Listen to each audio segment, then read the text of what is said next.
नाज़रीन, नारे तालुके में भी कोरोना वायरस तेज़ी सां पखिड़िजी रहियो आहे। इंतिज़ामिया तरफ़ां शहरनि जूं टेस्टूं कराइण लाइ के बि उपाउ नाहिनि वरिता विया।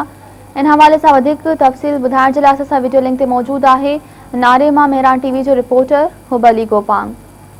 जी हुबली, छा सूरत हाल आहे इन वक़्तु नारे तालुके में ऐं इंतिज़ामिया कहिड़ा क़दम खंया आहिनि? जीअं त कोरोना वायरस जी जेका सूरत हाल आहे उहा पूरे पाकिस्तान जीअं सिंध सूबे में भी ख़तरनाक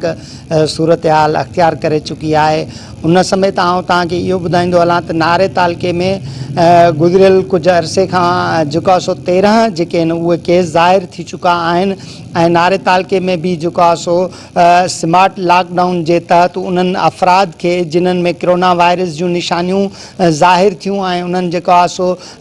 लेबॉर्ट्री मां पंहिंजी वायरस जी तस्दीक कराई ऐं जिन्हनि लेबॉर्ट्री उन्हनि खे तस्दीक कयो त इन्हनि में कोरोना वायरस आहे उन्हनि खे पंहिंजे घरनि में जेको आहे सो आइसोलेट कयो वियो आहे। ऐं जॾहिं त आउं तव्हांखे इहो ॿुधाईंदो हलां त नारे तालुके में जेके वायरस जूं अलामतूं उहे केतिरनि ई माण्हुनि में मिलनि पियूं, पर उन्हनि जी जेका टेस्टिंग जी कैपेसिटी आहे उहा न हुजण जे बराबरि आहे, छो त अञा ताईं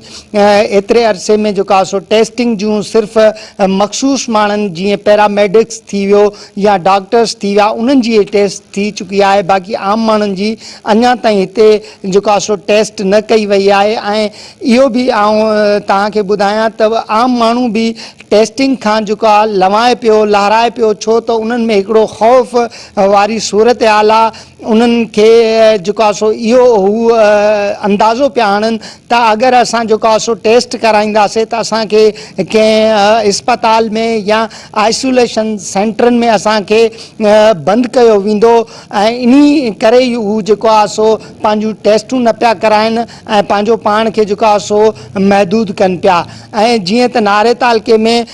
2 ॾींहं जेको आहे सो मुकमल तौर ते छंछरु ऐं आचर वारो ॾींहुं जेको हूंदो आहे उहो मुकमल शहर बंदि हूंदो आहे ऐं उन खां पोइ जेके SOPs आहिनि हुकूमत जे तरफ़ां उहे बि ख़ासि नज़र न पियूं अचनि, छो त अञा ताईं घणा माण्हू जेके नारे तालुके जे चूंडको शहर या नारा गेट सिकंदराबाद में मास्क वग़ैरह न पिया पहिरियनि। हुबली, अवां जी महिरबानी।